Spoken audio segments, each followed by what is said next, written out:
Hello बच्चों, let's read this question. The question says the number of atoms in a unit cell of CCP arrangement is. बच्चों इस question में हमें बताना है कि हमारे पास अगर CCP अरेंजमेंट है तो हमारे पास वहाँ नंबर ऑफ एटम्स कितने होंगे एक यूनिट सेल के अंदर। तो फर्स्ट ऑफ ऑल बात करते हैं इस क्वेश्चन में हमारे की कंसेप्ट की। की कंसेप्ट क्या होगा बच्चों? हमारे पास CCP अरेंजमेंट।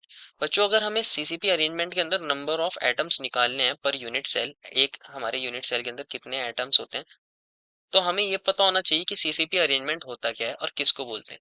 सीसीपी अरेंजमेंट हम बोलते हैं बच्चों हमारे cubic close packing. Cubic close packing को बोलते हैं हम CCP arrangement, cubic close packing.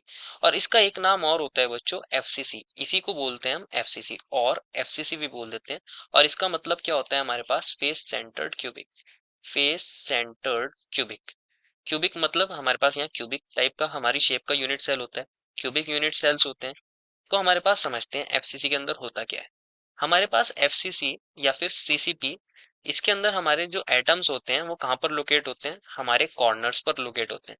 कहाँ पर लोकेट होते हैं? कॉर्नर्स पर लोकेट होते हैं। और जितने भी फेस सेंटर्स हैं, फेस के सेंटर्स हैं, उन पर कौन होगा? हमारा एटम होगा। समझते हैं इसका मतलब क्या है। ये हमारा क्यूबिक यूनिट सेल है, इसके अंदर हमारे ये कॉर्नर्स हैं और इन कॉर्नर्स पर कौन है? हमारा एटम है।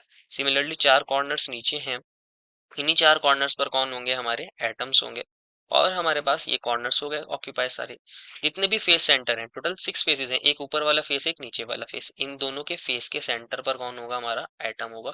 एक ऊपर वाले पे और एक नीचे वाले पे, एक राइट वाले फेस पर होगा और एक ये जो लेफ्ट में फेस है इस पर होगा, और एक पीछे की तरफ फेस है उस पर होगा, और एक हमारी तरफ फेस है हमारी तरफ, तो ऊपर भी कौन है? हमारा एटम है। हमें निकालना है number of atoms per unit cell. अब हमें कंट्रीब्यूशन भी पता होना चाहिए कि हमारे पास कंट्रीब्यूशन क्या होता है एक एटम का अगर वो कॉर्नर पर है। अगर हम बात करें कंट्रीब्यूशन की कि कंट्रीब्यूशन कितना होगा एक एटम का एक यूनिट सेल के अंदर, contribution in one unit cell, ये हमें पता होना चाहिए। तो हम बता सकते हैं number of atoms per unit cell क्या होगा। अगर हमारा कोई एटम कॉर्नर पर लाया करता है, अगर कोई एटम कॉर्नर पर लाया करता है, उसका यूनिट सेल के अंदर कंट्रीब्यूशन होता है 1/8। 1/8 क्यों होता है? क्योंकि जो हमारा एटम कॉर्नर पर लाया करता है वो एक्चुअल में 8 यूनिट सेल्स के अंदर शेयर हो रहा होता है। तो एक यूनिट सेल के अंदर उसका कंट्रीब्यूशन कितना हो जाता है? 1/8। सिमिलरली अगर हम बात करें हमारे फेस सेंटर की, फेस सेंटर में क्या होता है? जो हमारा कंट्रीब्यूशन होता है वो हाफ होता है। ऐसा क्यों? क्योंकि जो हमारे फेस सेंटर्स पर हमारे पार्टिकल्स लाया करते हैं, एटम्स लाया करते हैं, वो एक्चुअल में 2 यूनिट सेल्स के अंदर शेयर होते हैं। तो एक यूनिट सेल के अंदर कंट्रीब्यूशन कितना हो जाता है? 1/2।